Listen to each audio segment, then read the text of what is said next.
Ada orang jomblo nggak dapat jodoh sama sekali. Pas lagi malam hari jalan kegigit anjing. Ada seekor anjing kejar dia, kegigit.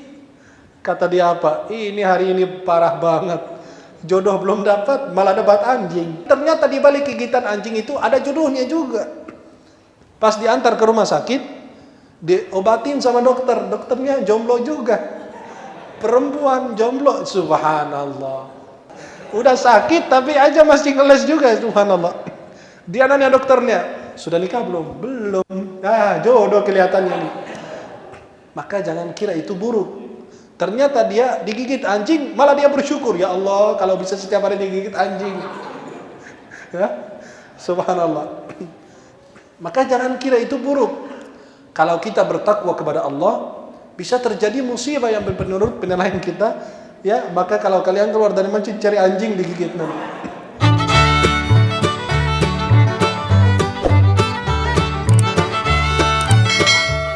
Bismillahirrahmanirrahim. Assalamualaikum warahmatullahi wabarakatuh. Innal hamdalillah nahmaduhu wa nasta'inu bihi wa nastaghfiruhu wa nastahdihi. Na'udzu billahi ta'ala syururi anfusina wa sayyiati a'malina. May yahdihillahu fala mudilla lahu wa may yudlil fala hadiya lahu. Asyhadu an la ilaha illallah wahdahu la syarika lahu. Asyhadu anna sayyidana Muhammadan abduhu wa rasuluh. Allahumma salli wa sallim wa barik alaihi wa alihi wa ashabihi wa man tabi'ahum bi ihsan ila yaumiddin wa alaina ma'ahum bi rahmatika ya arhamar rahim. Rasulullah sallallahu alaihi wasallam bersabda, "An-nikahu min sunnati, faman raghiba an sunnati falaysa minni." Nikah adalah sunnah Rasulullah, sebagian dari syairah dalam Islam. Maka barang siapa di antara kita yang tidak mengikuti syariat Islam atau melakukan hal tersebut, maka dia tidak termasuk golongan Nabi Muhammad. Khawatir orang yang tidak nikah itu cari nabi lain selain Nabi Muhammad di akhirat. Insyaallah tema malam ini amalan agar jodoh kita mendekat. Kalau pembahasan tema malam ini sebagiannya sudah berdasarkan dalil, karena jodoh itu adalah rizki, anugerah Allah. Maka kalau saya bahas malam ini, ada sebagian ijtihad ulama. Ijtihad siapa? Kalau ditanya dalil tidak, cuma hanya mengambil kesimpulan sebagiannya dan dipraktikkan mujarrab, dan sudah terbukti bahwa apa yang mereka lakukan berhasil. Dan ada salah satu ulama juga membacakan doa tersebut atau ayat-ayat yang saya akan sebutkan, lalu beliau mengatakan saya berhasil mendapatkan jodoh untuk anak-anaknya beliau. Dan itu ulama terpercaya di Mesir. Maka yang kita dengar di malam ini sebagian berdasarkan dalil dan sebagian lain berdasarkan ijtihad, ya, kesimpulan para ulama atau percobaan para ulama yang sudah pernah digunakan lalu mereka menceritakan kepada kita semuanya. Para jemaah yang dimuliakan Allah Subhanahu wa taala, apakah pernikahan termasuk rizki murni dari Allah? Apa di situ campur tangan manusia? Apakah pernikahan kita ini, jodoh kita ini murni dari Allah, apa campur dengan urusan usaha kita? Apakah manusia, apakah pernikahan itu termasuk pilihan manusia atau itu takdir dan ketetapan Allah untuk kita dan manusia tidak termasuk dalam urusan itu? Hanya dia menjalankan takdir dan nasibnya sebagai hamba Allah Subhanahu wa taala. Ketahuilah bahwa Allah Subhanahu wa taala ciptakan manusia ini ada mukhayyar, ada musayyar. Ada pilihan dan ada yang lain yang sudah ditentukan dan ditakdirkan oleh Allah, tinggal kita menjalankannya. Yang kita sebagai pilihan untuk manusia adalah menyangkut dengan keimanan dan kekufuran. Kita bermukmin atau kafir itu pilihan kita. Taat dan maksiat, faman syaa'a falyu'min wa man syaa'a falyakfur. Yang mau beriman silakan, yang mau kafir silakan. Inna hadainahu sabila, imma syakiran wa imma kafura. Sudah diberi dua jalan. Ini jalan orang bersyukur dan ini jalan orang yang lain, yang tidak memilih jalan Allah. Ini jalan taat, ini jalan maksiat. Ini jalan iman, ini jalan kufur, dan seterusnya. Dan ada orang yang mentaati Allah padahal dia mampu untuk maksiat. Orang tersebut taat kepada Allah padahal dia mampu untuk berbuat maksiat. Bahkan dia bisa durhaka kepada Allah. Dan ada orang yang maksiat sedangkan dia bisa taat kepada Allah Subhanahu wa taala. Karena Allah sudah berikan anggota tubuh yang bisa berbuat taat, tetapi dia gunakan nikmat tersebut untuk maksiat. Akan tetapi ini yang pilihan manusia. Bisa kita pilih mukmin, kafir, taat, maksiat.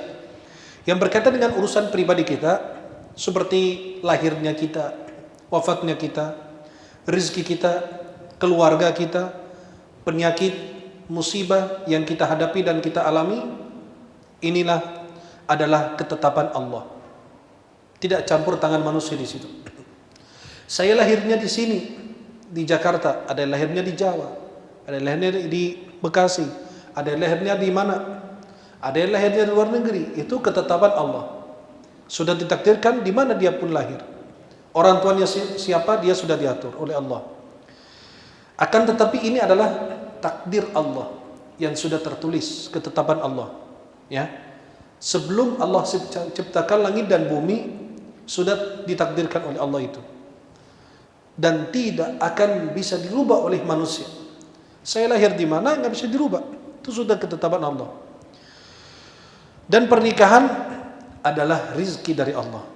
Seperti harta, anak, dan tumbuhan, dan ilmu, dan anugerah yang Allah berikan. Ini suaranya bagus, ini punya kemampuan, ini punya kekuatan, kan semua dari Allah Subhanahu wa taala. Dan ini semua karena kehendak dan takdir Allah Subhanahu wa taala.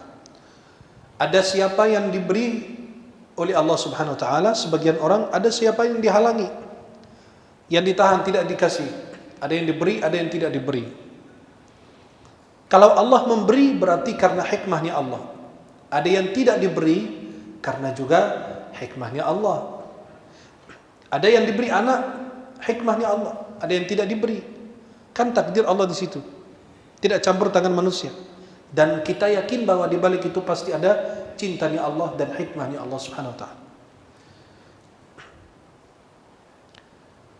Dan harus meyakini bahwa dunia adalah tempat kita sering mendapatkan ujian dan ibtila, musibah.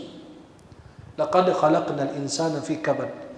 Sungguh kami telah ciptakan manusia dalam susah payah. Maka tidak akan ada pilihan. Kita kalau merasakan kesenangan terus, itu di surga, bukan di dunia.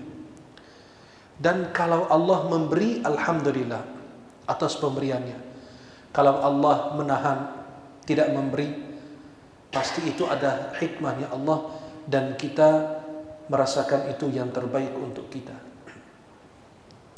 Ada sebagian mengatakan, akan tetapi Allah, ini kan pernikahan itu rezeki, sudah ditakdirkan. Tapi Allah menyuruh kita untuk berusaha, untuk berusaha mencari sebab-sebab rezeki, sebab-sebab yang mendatangkan keberkahan, rezeki, uang, harta, keluarga, dan seterusnya. Betul. Dan di antara sebab-sebabnya berikut ini yang sudah dijelaskan oleh para ulama. Yang pertama, luruskan niat kita dan perhatikan tujuan daripada pernikahan kita. Ada yang menikah bukan karena ingin menyempurnakan agama, tapi ingin mengatakan kepada temannya yang suka ngeledekin dia, alhamdulillah, saya bukan jomblo lagi, tetapi saya mantan jomblo. Ada yang begitu karena ngeledekin sama teman-temannya, lalu dia berusaha untuk menikah, bukan untuk menyempurnakan agama, tetapi dia untuk tidak dibully lagi, tidak diinin lagi. Maka harus kita luruskan niat kita dan jujur dalam tujuan kita, agar Allah sempurnakan nikmatnya kepada kita dan Allah anugerahkan kepada kita suami atau istri yang soleh dan soleh. Tujuan kita adalah pernikahan, menjaga kehormatan kita dan menjaga pasangan kita. agar menjauhi dari fitnah, dan agar punya keturunan saleh dan salihah. Dan kita ingin mempunyai rumah tangga yang didirikan atas apa? Sakinah wa mawaddah wa rahmah.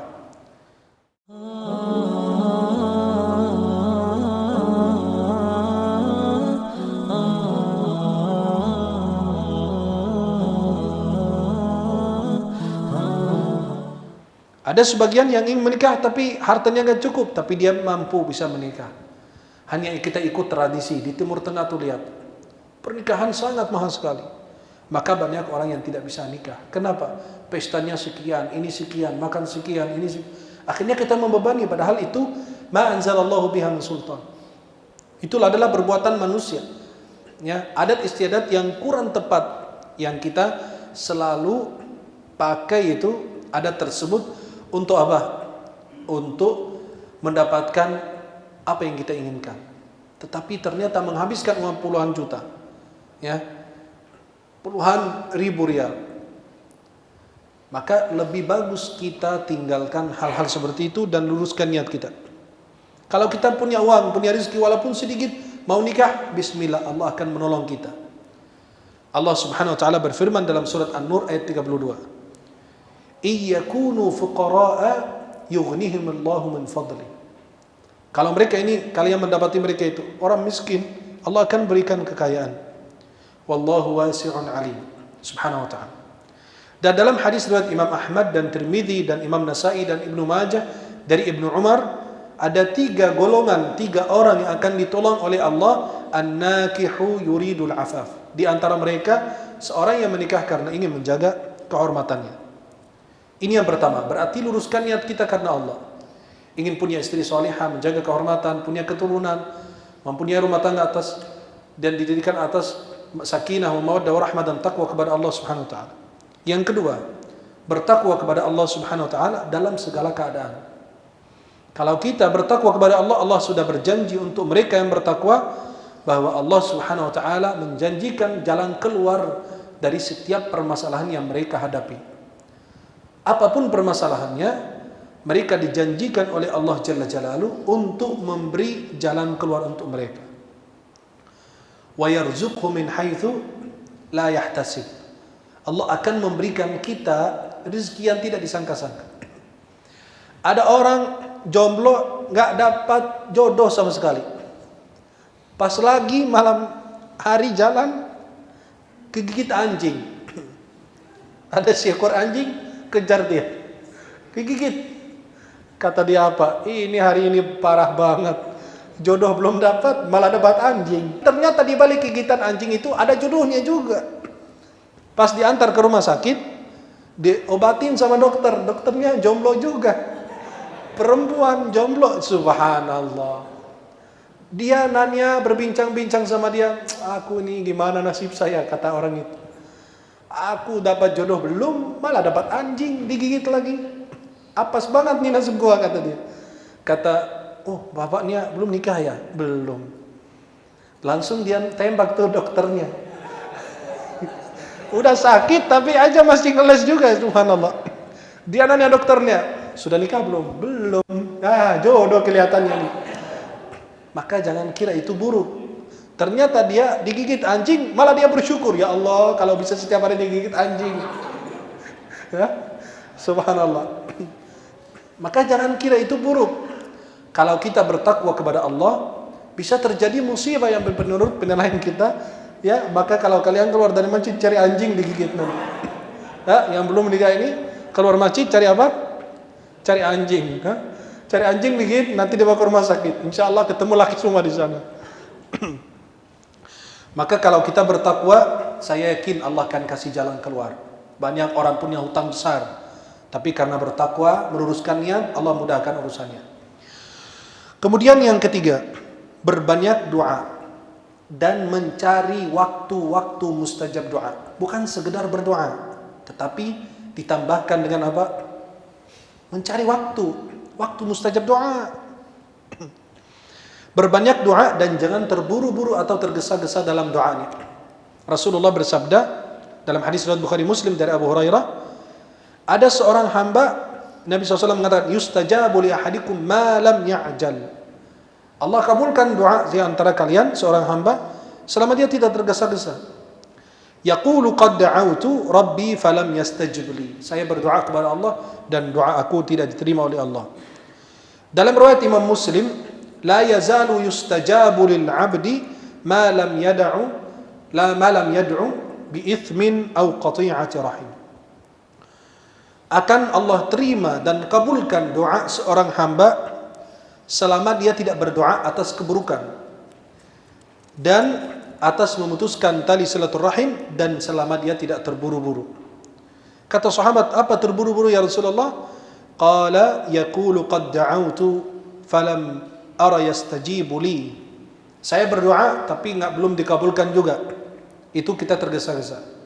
Ternyata pasti ada waktu yang tepat Allah anugerahkan kita apa yang kita inginkan. Waktu mustajab doa kapan? 1. Malam Lailatul Qadar, 10 hari akhir Ramadan. Yang kedua, jauful lail, waktu sahar, di waktu sahar. Ya, waktu sahar itu waktunya mustajab doa. Dan selepas salat fardu, ulama masih berbeda pendapat. Ada yang bilang sebelum salam doa mustajab, ada yang bilang selepas salam ada doa mustajab. Dan di antara azan dan iqamah, ad-du'a'u la yuraddu bainal adhan wal iqamah. Doa tidak akan ditolak di antara azan dan iqamah. Dipanggil untuk salat 5 waktu. Salat fardu. Doa ketika doa salat subuh, ketika azan salat subuh, azan salat zuhur, asar, maghrib, isya. Ketika azan salat 5 waktu ada doa mustajab. Kemudian doa ketika turunnya hujan. Dan pada hari Jumat ada 1 jam yang Allah kabulkan doa kita. Kapan? Ulama berbeda pendapat. Ada yang bilang ketika khatib mau naik mimbar, ada yang bilang di antara 2 khutbah, ada yang bilang selesai, ada yang bilang 1 jam sebelum asar. Itu kan jadi khilaf. Maka jadikan hari Jumat itu untuk berdoa. Ya. Kemudian kata ulama berdasarkan dalil doa mustajab ketika minum air Zam-Zam. Ya, ma'u Zam-Zam lima syuribana. Ada yang berdoa karena penyakit apa, hilang langsung. Kemudian berdoa dalam sujud, itu mustajab doa. Aqrabu ma yakunu al-'abdu min rabbihi wa sajid fakthuru min ad-du'a, dalam Sahih Muslim. Keadaan hamba paling dekat kepada Allah dalam keadaan sujud, maka berbanyak doa. Boleh enggak dalam bahasa Indonesia? Ini jadi khilaf ulama. Pendapat yang saya pegang bahwa boleh berbahasa Indonesia selama dia tidak bisa berbahasa Arab. Ya, selama tidak berbahasa Arab, boleh bahasa Indonesia berdoa dalam sujud.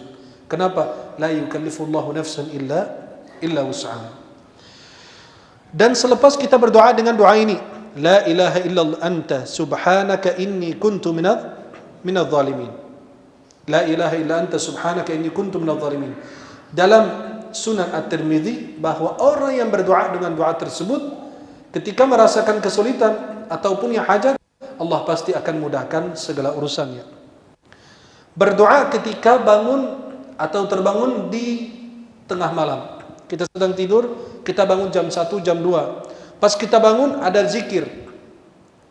La ilaha illallah wahdahu la syarikalah, lahul mulk wa lahul hamd wa huwa ala kulli syai'in qadir. Alhamdulillah. Subhanallah wa la ilaha illallah. Wallahu akbar wa la hawla wa la quwwata illa billah. Ini zikirnya. Kemudian orang yang tersebut kata Nabi SAW bilang Allahumma ghfirli au da'a ustijibalah. Kalau dia berdoa selepas dari zikir ini, kita bangun tidur, ya bangun mau ke WC atau kemana pun, bangun. Man ta'arra minal lail istaiqadha. Dia terbangun tengah malam. Dia berdoa dengan zikir ini. La ilaha illallah wahdahu la syarikalah, lahul mulk wa lahul hamd wa ala kulli syai'in qadir. Alhamdulillah wa subhanallah wa la ilaha illallah wallahu akbar wa la haula wa la quwwata illa billah. Ini zikirnya. Kata Nabi SAW, lalu dia berdoa, Allah akan kabulkan doanya. Kalau dia wudu lalu salat, Allah terima salatnya. Kesempatan ini bisa terima. Bahkan ini hadis diriwayatkan oleh Imam Al-Bukhari dalam Sahih beliau.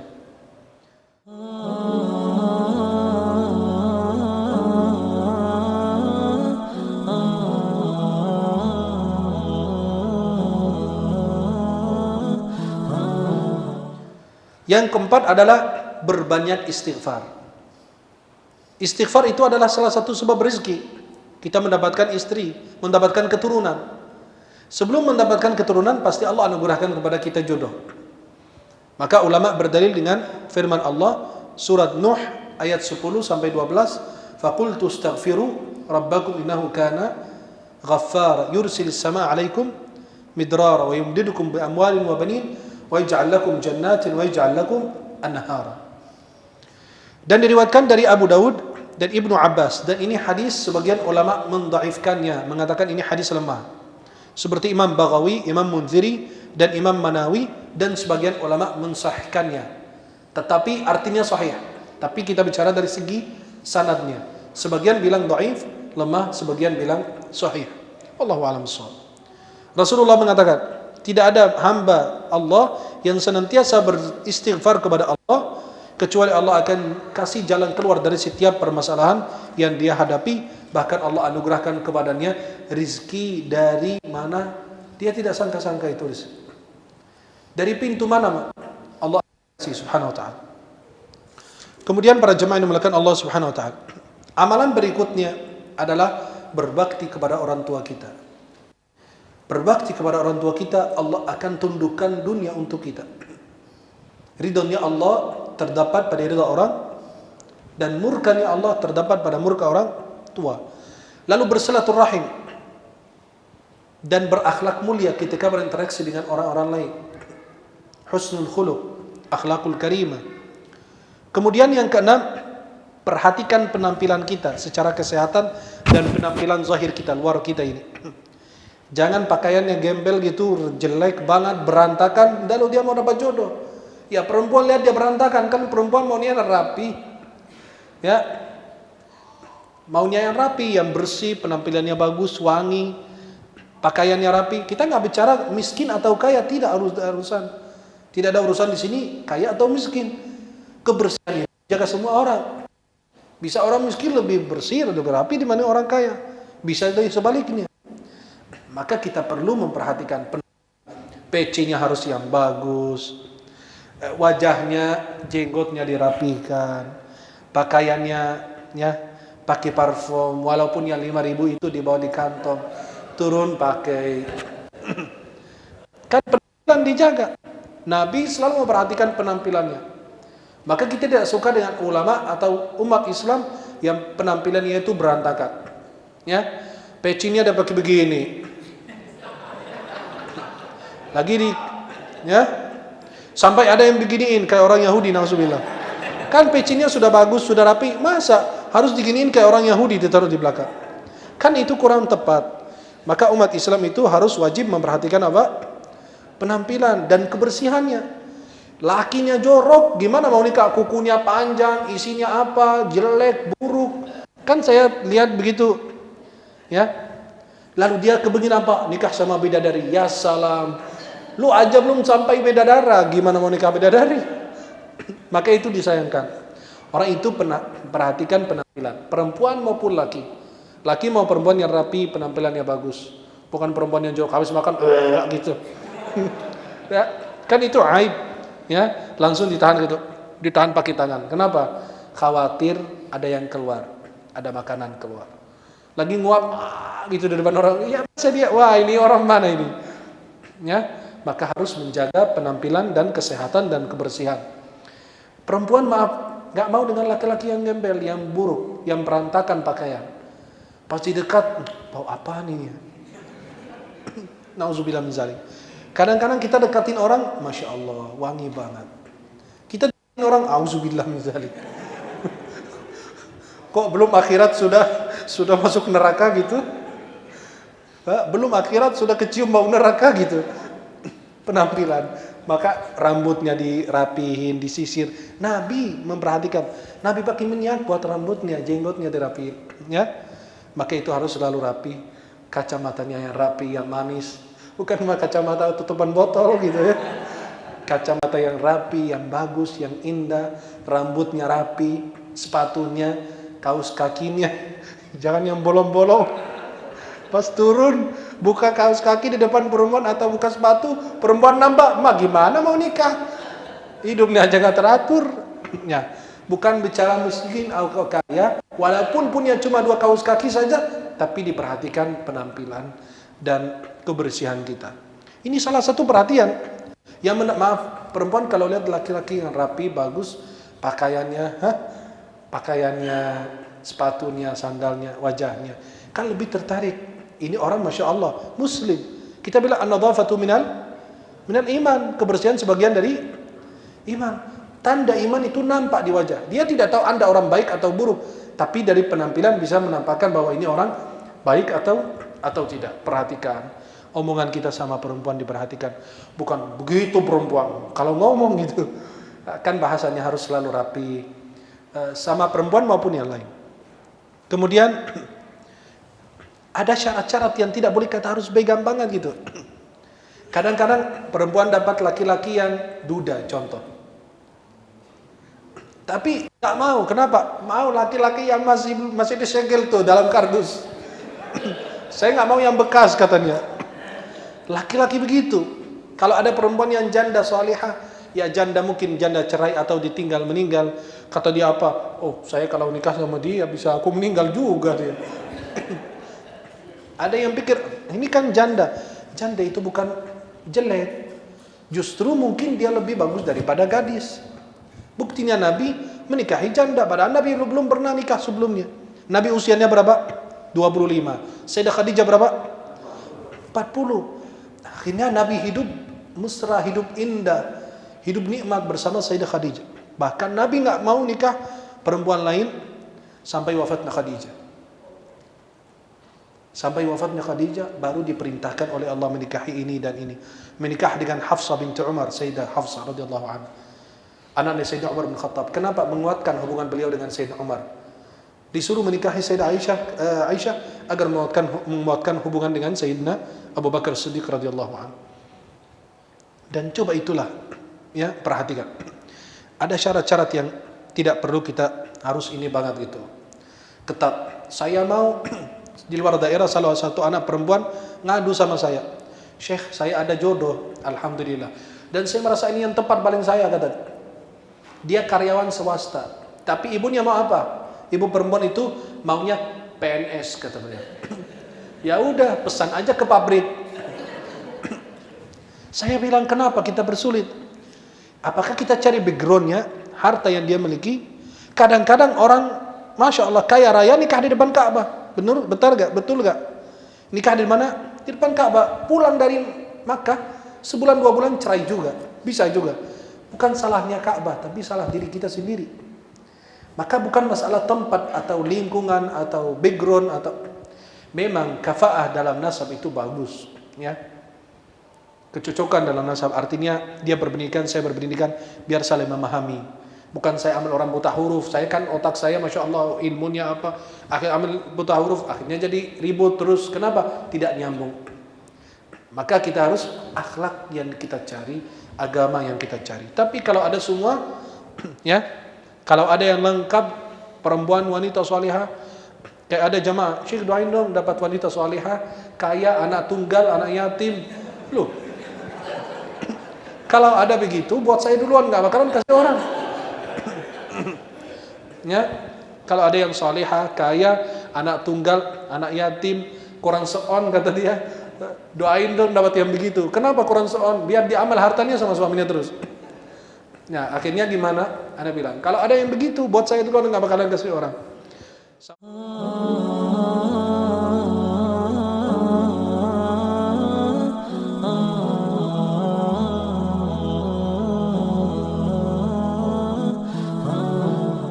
Sampai ada orang mimpi lihat perempuan yang ingin dinikahi, dia istikharah.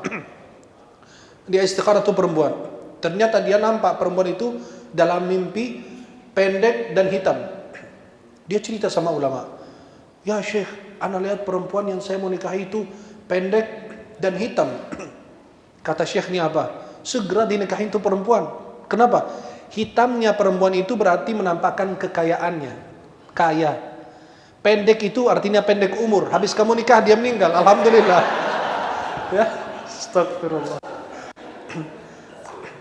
Kan dia mimpi, dia udah istikharah.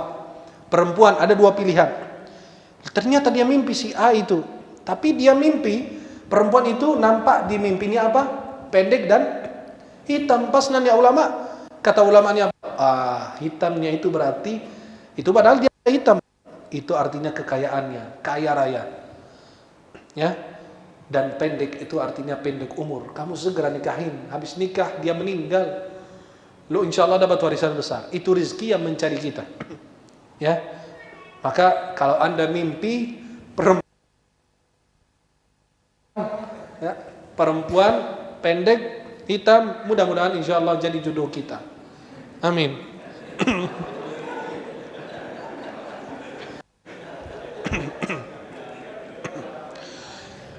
Kalau kita sebagai laki-laki yang sudah menikah atau perempuan yang sudah menikah, jangan malu untuk menawarkan temanmu, sahabatmu yang baik untuk orang yang baik. Ya, itu tanda orang beriman mencintai untuk saudaranya sebagaimana yang dia cintai hal tersebut untuk dirinya. Anda punya saudara, punya keluarga, dia lagi cari jodoh, istri soleha. Anda punya teman wanita soleha, tawarkan ke dia. Ya. Wa ta'awanu 'alal birri wat taqwa. Kemudian kita menawarkan diri kita kepada orang soleh. Boleh enggak? Boleh, boleh tidak? Boleh. Sayyidah Khadijah umur 40 tahun punya pelayan namanya Nafisa. Sayyidah Khadijah pas dengar cerita dari Maisarah, anak buahnya beliau pas pulang Nabi dari Syam, habis pedagang jualan, dia cerita ini orang jujur, ini orang amanah, ada awan yang melindungi beliau dari teriknya matahari. Semua orang memuji, semua orang mencintai, akhlaknya bagus. Sayyidah Khadijah tertarik, padahal sebelumnya banyak laki-laki yang kaya ya, secara kedudukan dan harta di suku Quraisy dan dia menolak. Akhirnya dia cerita sama Nafisa itu, pelayannya, pembantunya. Kata Nafisa, biarkan aku yang ngatur. Aku yang ngatur nanti. Pas Nafisa ketemu Nabi Muhammad, dia bilang, kamu mau nggak nikah sama Khadijah? Ya, saya orang mana anak? Saya orang lahir yatim, saya begini kondisinya. Gimana mau nikah sama? Ini kan majikan. Saya cuma anak buahnya. Kata Nafisa, saya yang ngatur, padahal sudah diatur duluan. Ya. Akhirnya Nabi bisa menikah dengan Sayyidah Khadijah radhiyallahu anha.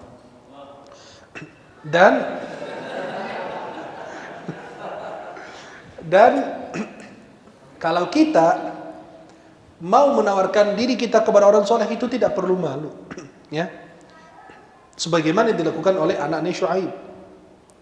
Sampai Syuaib menawarkan anaknya sendiri kepada Nabi Musa.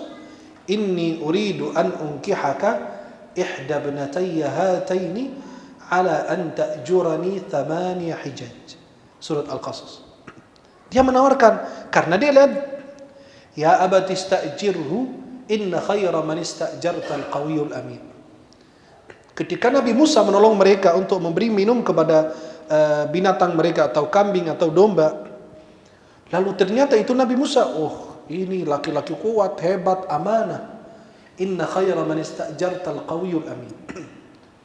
Maka Nabi Musa sesudah bantu mereka, thumma tawalla ila dhil. Dia cari tempat dia ya berteduh di situ. Akhirnya dia berdoa, Rabbi inni lima anzalta ilayya min khairin faqir. Ya Allah, seperti ini bahasanya. Kalau bahasa kita ini saat ini. Ya Allah, nikmatmu banyak kepadaku, tetapi aku masih fakir. Ya, masih fakir apa? Belum ada pasangan. Ya, saya masih ada kekurangan juga. Walaupun nikmatmu banyak kepadaku, tetapi masih banyak kekurangan. Kemudian para jemaah yang dimuliakan Allah, sedekah sir. Sedekah yang kita kerjakan di dalam sir, dirahasiakan, itu lebih bagus. Ya. Maka sedekah itu diam-diam bersedekah. Oh, malam Jumat, malam Sabtu, malam apa? Bersedekah kepada anak yatim. Anak yatim di bawah usia 10 tahun. Jangan sudah kumisan masih disebut anak yatim. Semua orang ngaku anak yatim. Anak yatim itu la yutma ba'da, disebut yatim sesudah dia balik. Manusia menurut syariat Islam, man faqada abuhu qabla al-bulugh, yang kehilangan ayahnya sebelum dia balik. Yatim dari manusia yang kehilangan ayahnya, yatim dari hewan atau binatang yang kehilangan ibunya. Makanya dari manusia yang kehilangan ayahnya sebelum dia balik. Maka itu sedekah itu membantu kita untuk bisa mendapatkan jodoh kita. Kemudian kita bersabar. Pasti di balik sabar itu ada nikmat Allah. Innama yuwaffas sabiruna ajrahum bighairi hisab. Orang yang bersabar diberi pahala balasan oleh Allah tanpa batas. Sampai Allah berfirman, ya ayyuhalladzina amanu ista'inu bis-sabri was-shalah. Minta pertolongan Allah melalui apa? Salat dan sabar. Maka kita bersabar terus. Dan pasti dan kita tidak putus asa. Allah berfirman di dalam surat Yusuf, ya baniya idhabu fatahassasu min Yusuf wa akhihi. Wahai anakku, pergilah mencari berita tentang Yusuf dan saudaranya yang bernama Bunyamin. Wala tayasu min rauhillah, jangan kalian putus asa rahmat Allah. Innahu la yayas min rauhillah illa alqaumul kafir. Yang putus asa dalam doanya, harapannya kepada Allah hanya orang kafir. Kemudian amalan berikutnya, jaga zikir pagi dan petang. Adhkarus sabahi wal masa. Dijaga. Karena pada hari itu pasti kita mendapatkan iman. Ada kitab yang sudah diterjemahkan bahasa Indonesia, itu kitab itu isinya zikir dan doa. Dan dalamnya juga ada zikir pagi dan petang. Namanya Hisnul Muslim. Bahkan ada potongan sekarang dijual gitu, zikir pagi dan petang. Kecil. Itu karangan Dr. Sa'id bin Ali bin Wafi al-Qahtani. Beli kitab itu, baca. Jaga zikir pagi dan petang itu. Itu akan memudahkan kita bisa mendapatkan jodoh. Dan membaca surat Al-Baqarah. Al-Baqarah itu mengusir syaitan. Mengusir apa? Syaitan. Karena khawatir ada yang buat sesuatu buat kita. Jodoh itu bisa takdir, bisa karena ada yang buat sihir buat kita, maka kita mengusirnya, mengobati diri kita dengan surat Al-Baqarah. Nabi dalam Sahih Muslim dari Abu Hurairah, la taj'alu biyutakum maqabir. Jangan jadikan rumah kalian seperti kuburan. Inna syaitana yafirru aw yanfuru, dalam riwayat lain. Minal baiti alladhi tuqra fi surat Al-Baqarah. Syaitan lari dari rumah yang dibaca di dalamnya surat Al-Baqarah. Dalam Sahih Muslim, akhduha barakah. Membaca dan mengambil surat Al-Baqarah ini keberkahan. Wa tarkuha hasrah, meninggalkannya adalah sebuah penyesalan, kerugian. Wala tastati'uha al-batal ay as-sahar. Si dukun itu tidak bisa mampu mengalahkan orang-orang yang rajin baca surat Al-Baqarah 286 ayat, hampir 2,5 juz. Kemudian jagalah doa berikut ini. Doa ini adalah doa untuk orang yang merasakan kesusahan dan kesulitan. Insyaallah doanya ini sebagian ada di dalam kitab Hisnul Muslim. Dalam kitab apa? Hisnul Muslim. Doa di antaranya, Allahumma abduka wa ibnu abdika wa ibnu amatika nasiyati biyadika madin fiyya hukmuka adlun fiyya qada'uka as'aluka bikulli ismin huwa lak sammayta bihi nafsak aw anzaltahu fi kitabik aw 'allamtahu ahadan min khalqik aw ista'tharta bihi fi 'ilmi al-ghaib 'indak an taj'ala al-Qur'ana al-'azima rabi'a qalbi wa nura sadri wa jalaa'a huzni wa dhahaba hammi. Hadis riwayat Imam Ahmad dari sahabat Abdullah bin Mas'ud.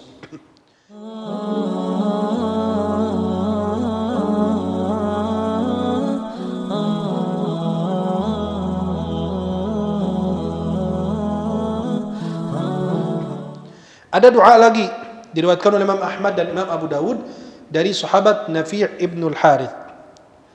Allahumma rahmataka arju, Allahumma rahmataka arju, fala takilni ila nafsi tarfata 'ain wa aslih li sya'ni kullah la ilaha illa ant.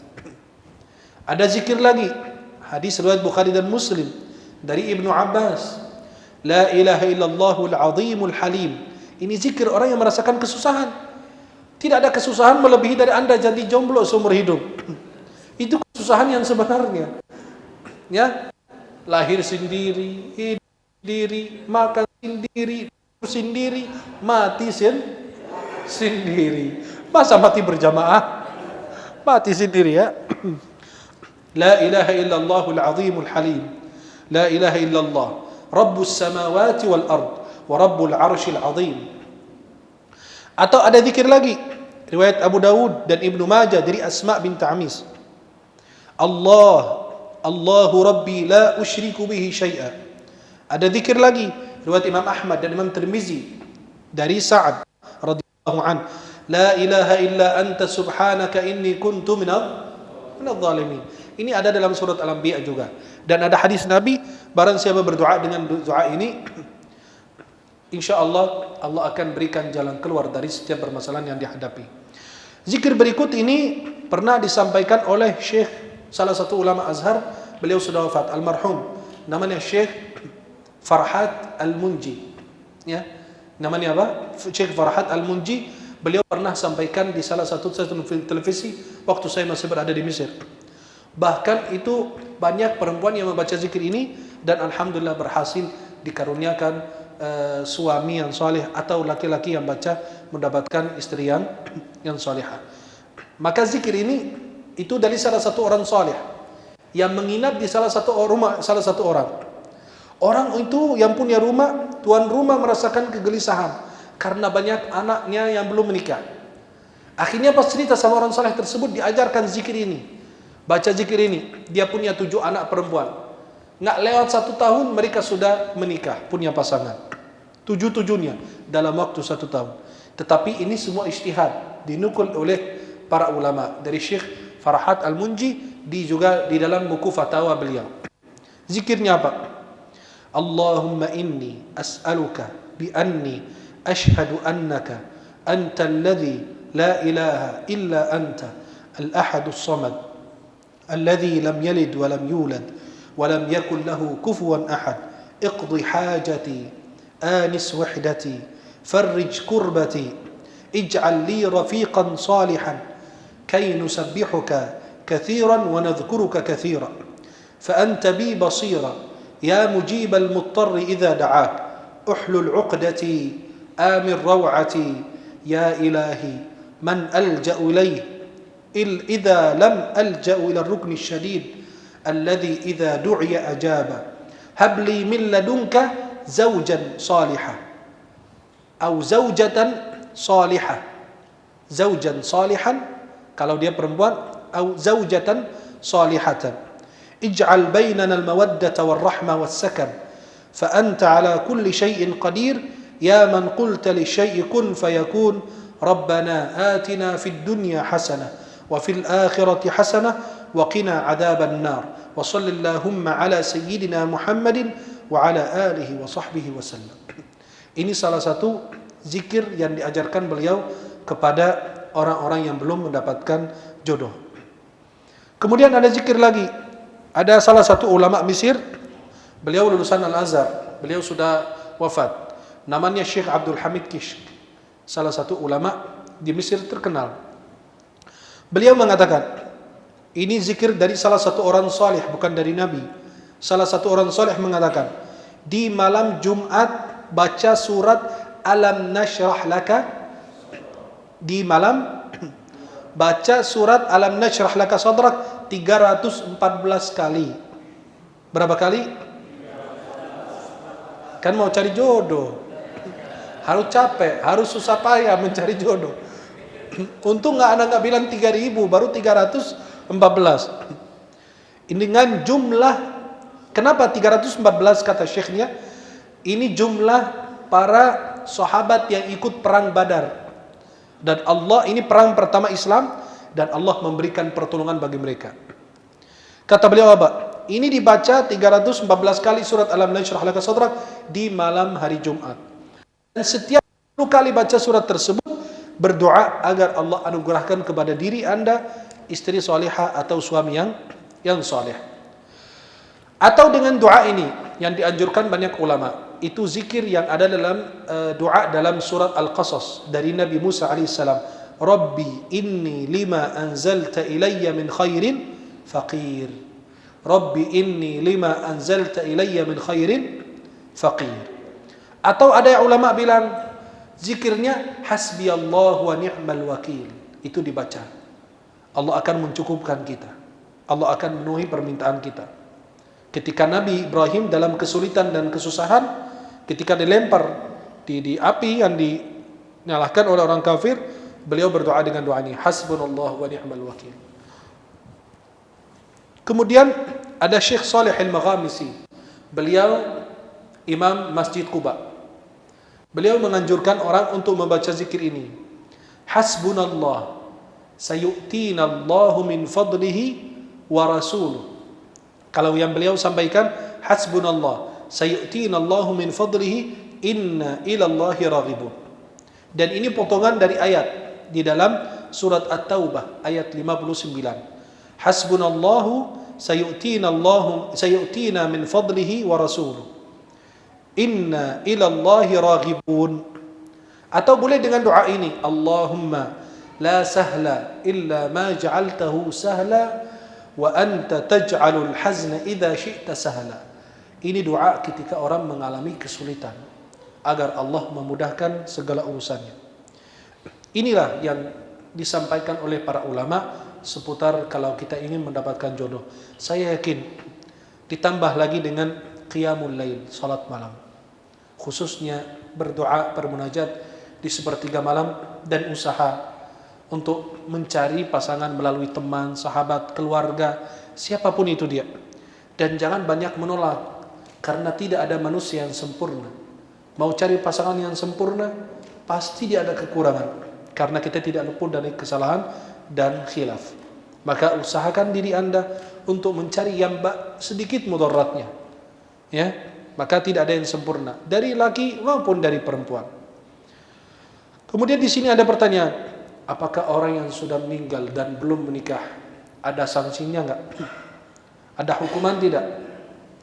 Kata ulama, kalau dia sudah mampu secara jasmani, rauhani, harta semua lengkap, lalu tidak, maka kata ulama minimal dosa.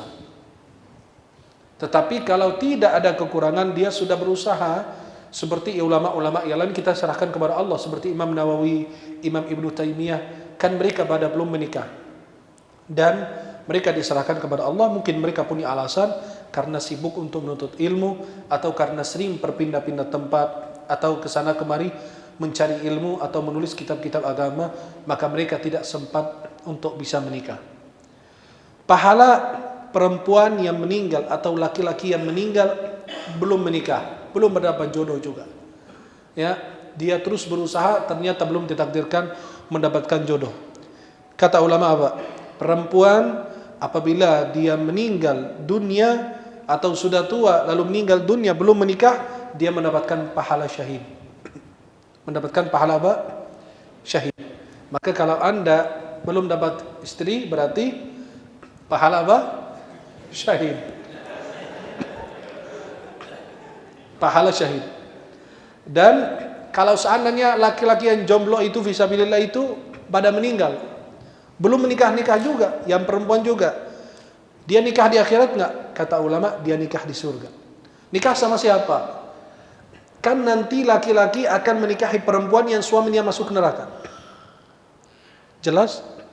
Laki-laki itu ketika masuk ke surga, dia belum menikah di dunia. Dia kan banyak perempuan yang punya suami dan suaminya dibawa ke neraka, masuk ke neraka. Dia dapat itu istri itu. Jelas? Kalau perempuan meninggal belum menikah, ya, nanti dia akan menikah dengan laki-laki yang istrinya masuk neraka. Jelas? Ini jawaban Syekh Ibnu Utsaimin rahimahullah, dan beliau mengatakan saya tidak ingat ada dalil-dalil yang menjelaskan secara luas masalah ini. Ketika beliau ditanya, pahala perempuan atau laki-laki yang meninggal lalu dia nikah di akhirat sama siapa?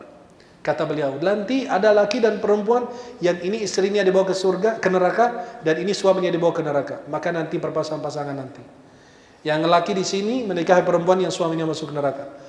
Dan yang perempuan di sini belum sempat nikah di dunia, nanti akan menikah dengan laki-laki yang istrinya masuk ke dalam neraka. Wallahu ta'ala a'la wa a'lam. Mudah-mudahan Allah anugerahkan kepada kalian yang belum sempat menikah pasangan salih dan salihah.